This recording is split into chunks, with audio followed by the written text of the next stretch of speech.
Gravando. Eu sou o Matheus Demarque e nessa aula a gente vai aprender um pouco sobre lei de Coulomb ou força elétrica, força eletrostática. A aula ela vai ser dividida em dois momentos. No momento inicial a gente vai aprender um pouco conceitualmente o que é a força elétrica, as cargas, etc. E depois a gente vai fazer uma análise histórica de como se desenvolveu esse conhecimento.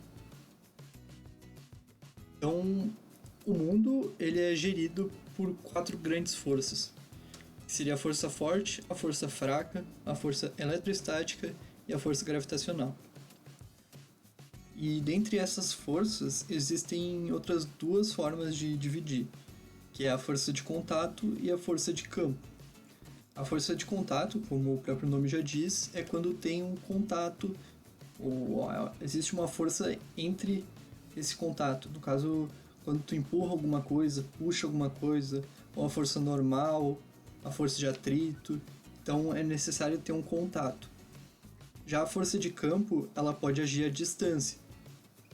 Então ela vai atuar à distância através do campo que é referente à força. No caso, se a gente tiver uma força eletrostática, a gente vai ter um campo elétrico e a força vai ser proveniente desse campo. Se a gente tiver uma força gravitacional, vai ser proveniente do campo gravitacional. Mas nessa aula, mais especificamente, a gente vai trabalhar com uma força de campo eletrostática. Mas o que é então essa força eletrostática?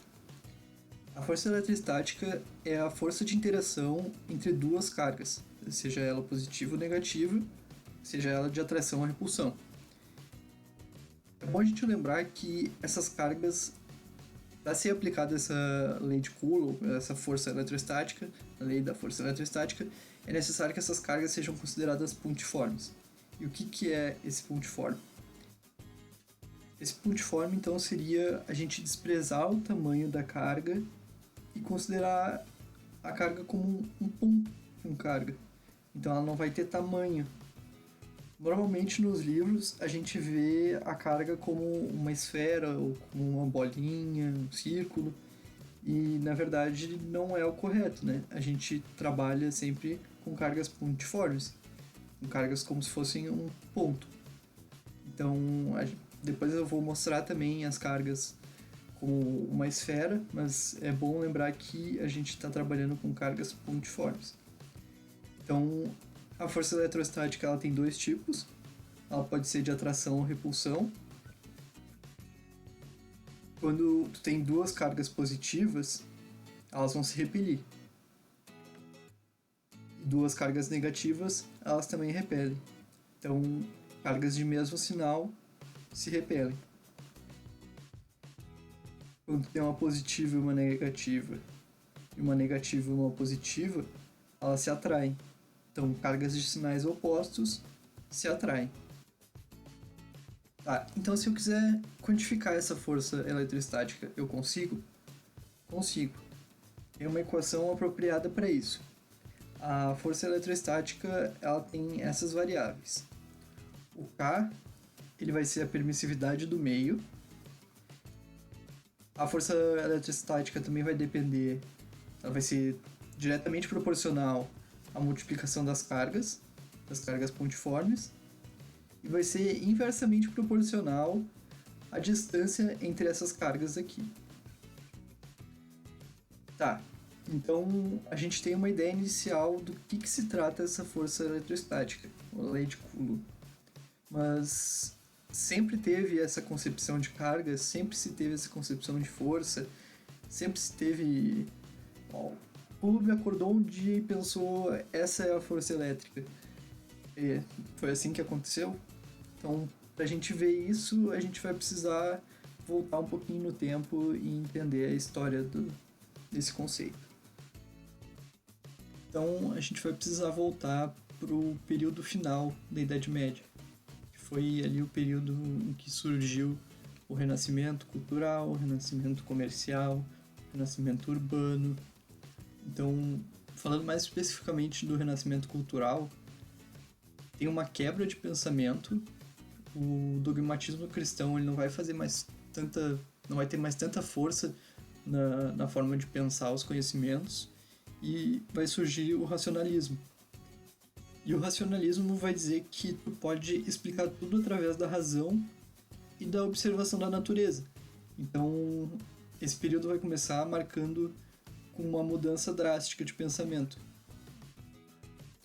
E um dos marcos dessa mudança de pensamento é a teoria heliocêntrica, que vai botar o Sol no centro do universo. E essa vai ser uma das causas que vai marcar a revolução científica. Então, tu tem agora um racionalismo científico, que é uma forma, uma metodologia de se pensar o conhecimento. Então, vai surgir um conceito por trás disso, que seria o conceito do conhecimento científico. Só que esse período ele é muito registrado pelo fato de as coisas serem calculáveis. Como eu disse antes, eles tentavam resolver tudo através da razão e da observação da natureza. Só que essa observação da natureza, ela era descrita de forma matemática. Então, o que não é quantificável acaba sendo cientificamente irrelevante para eles durante esse período. E uma herança negativa que a gente herda disso é que hoje em dia ainda se tem a ideia, então, de que as ciências humanas e sociais não são uma ciência, pelo fato de a gente ter essa herança de quantificar as coisas, no conhecimento científico ser atrelado a essa quantificação. Então, mas na verdade as ciências humanas e sociais também são uma ciência. Então vamos acelerar um pouco esse relógio do tempo e vamos conhecer um dos principais herdeiros do racionalismo científico. Uma das pessoas que foi muito influenciada por isso. E essa pessoa foi o Newton, que durou do século XVII ao século XVIII. O Newton ele tinha uma ideia de que o passado ele poderia acabar se repetindo no futuro, contanto que ele estivesse nas mesmas condições iniciais. Então, isso vai nos passar uma ideia de espaço e tempo absolutos. E lembra que eu falei que o Newton ele foi um dos principais herdeiros do racionalismo científico? E tem um motivo para isso. O Newton ele acreditava que tu poderia desmembrar a natureza em pequenas leis físicas e matemáticas. E a partir dessas pequenas leis, tu pegar pequenos pedaços da natureza, tu poderia entender o todo. E isso faz com que se crie uma concepção de mundo-máquina. Tu pode dividir em pequenas parcelas e a união forma uma grande máquina. Divide essas pequenas parcelas como se fossem pequenas engrenagens e todas as engrenagens formam um mundo completo, que seria uma máquina. E essa concepção de tu pensar o domínio da natureza pelo ser humano vai servir de bastante importância para a burguesia ascendente da época, do século XVII, já que a principal forma de produção da burguesia nesse período era a extração dos recursos naturais. Então agora a gente acelera um pouco o tempo de novo e vamos para um outro principal ator que é o foco da nossa aula. Ele é completamente influenciado por Newton, o Coulomb. O Coulomb ele viveu do século XVIII ao XIX e ele foi influenciado por uma das principais leis do Newton, que foi a lei da gravitação universal. O Coulomb ele tinha uma concepção de carga diferente da nossa. Naquele período tinha uma concepção de carga bem ascendente, que era a questão da carga ser um fluido. Então ele vai ter nomes diferentes para a carga. Ele vai chamar as cargas de massas elétricas, moléculas eletrizadas e densidades dos fluidos elétricos. E é bom eu lembrar também que, na verdade, o Coulomb não foi influenciado só pela questão da lei da gravitação universal, mas ele foi influenciado pela forma de pensar a natureza. Para o Coulomb ele também poderia desmembrar a natureza em pequenos fragmentos e estudar esses pequenos fragmentos e chegar num todo.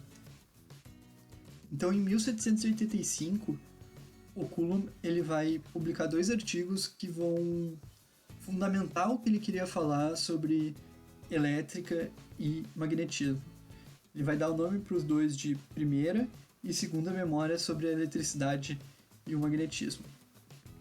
Então, a primeira coisa que ele vai trabalhar, que ele vai mostrar nessa primeira memória, é a questão da força de atração e repulsão entre os globos eletrizados.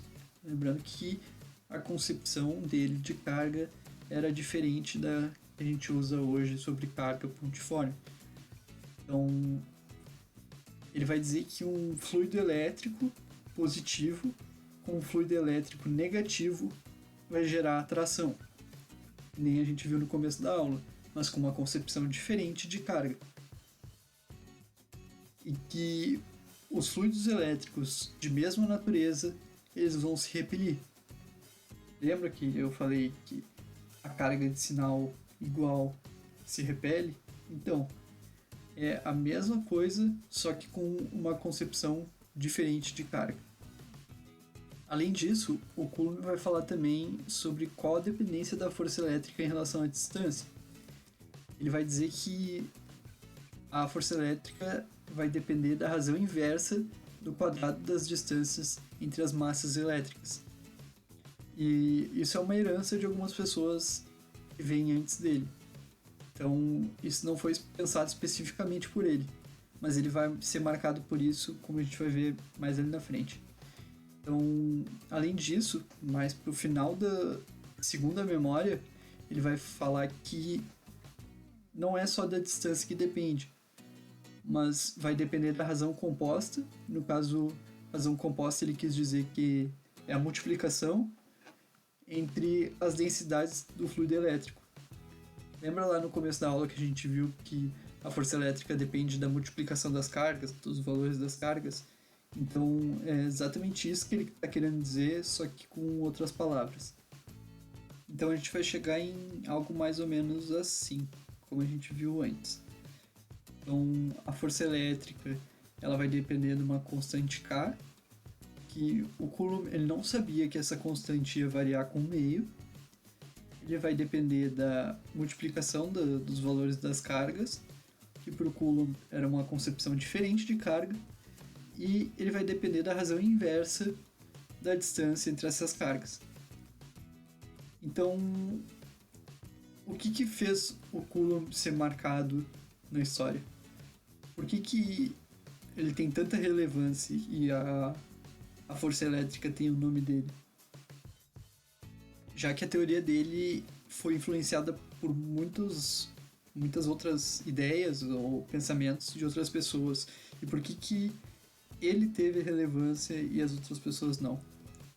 A gente viu antes que o racionalismo científico ele queria quantificar as coisas.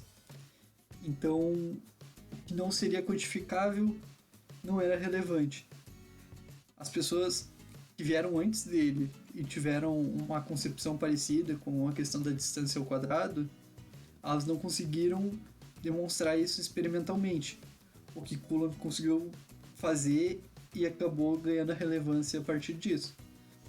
Então, o experimento que ele utilizou foi a balança de Coulomb, que era uma balança de torção.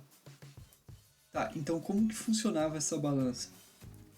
Então, essa aqui é uma visão lateral da balança e essa é uma representação vista de cima da balança.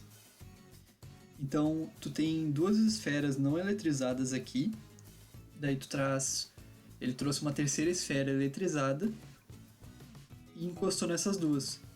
Daí, por eletrização de contato, essas 2 esferas vão ser eletrizadas, né? E vão ter sinais iguais. A gente viu que sinais iguais vai trazer uma força de repulsão. Então, essa esfera aqui vai se afastar, ela vai oscilar um pouco aqui até que se equilibre, e a partir desse equilíbrio vai gerar uma torção no fio que passa aqui por dentro. Então, a gente vai ter que a força de torção e a força eletrostática elas vão ser iguais, porque elas vão se anular e a esfera vai ficar parada. Então, a partir disso, tu vai poder quantificar essa força elétrica. Porque essa força de torção ela podia ser quantificada. Então, o Coulomb ele vai conseguir corroborar a ideia dele de que a força elétrica ela vai depender do inverso da distância ao quadrado. Só que, a partir desse experimento da balança de Coulomb, ele não conseguiu demonstrar o produto das cargas. Então, a gente chega mais ou menos naquela ideia de, tá, então como que ele fez isso? Daí a gente volta um pouco no tempo e a gente vê que o Newton tinha feito uma coisa parecida. Até parecida. Então, a partir dessa influência newtoniana, acredita-se que o Coulomb tenha desenvolvido a questão da força eletrostática. Se a gente trouxer as equações aqui, a gente vai ver que a força eletrostática depende da permissividade do meio, da multiplicação das cargas e da distância ao quadrado. A força gravitacional vai depender da constante gravitacional, da multiplicação das massas e da distância ao quadrado. Então vai parecer alguma coisa meio copia, mas não faz igual. É claro que tem algumas diferenças. A força elétrica ela tem dois tipos de força: uma força de atração e uma força de repulsão, dependendo das cargas. A força gravitacional já não vai ter isso. Então, mas a gente pode perceber essa influência que teve na questão de desenvolver a equação para força elétrica. Mas fugindo agora um pouco da questão das forças elétricas ou forças eletrostáticas, voltando um pouco sobre a forma de pensar o conhecimento. Será que todas as formas de conhecimento vieram desse racionalismo científico? Será que o Newton acabou influenciando todas as formas de pensamento a partir da forma mecanicista de visão de mundo dele? A gente vai ver que na verdade não, que ele não influenciou todas as vertentes de pensamento, talvez a maioria. Uma dessas vertentes de pensamento que foge um pouco dessa questão mecanicista é a Naturphilosophie, ou a filosofia natural romântica. Ela teve uma ascensão no final do século XVIII. Um dos precursores desse pensamento foi o Schelling. Ele era um filósofo alemão. Então, para eles, está na essência da natureza a questão das forças de atração ou repulsão. Então, não é algo que possa desmembrar parte a parte e poder identificar elas. O mundo está num eterno conflito de variação de forças. Se tu tem uma força de oposição aqui, tu acaba tendo que compensar com uma força de atração lá. Então, o mundo, para ele, estava em um eterno conflito de forças, o que vai acabar rompendo com a ideia de tempo e espaço absoluto, já que essa variação não tem uma ordem, não possui uma ideia fixa. Então, vai fugir um pouco do que o Newton pensava. Então, eu encerro a aula agora. Eu quero agradecer o tempo de vocês e até a próxima.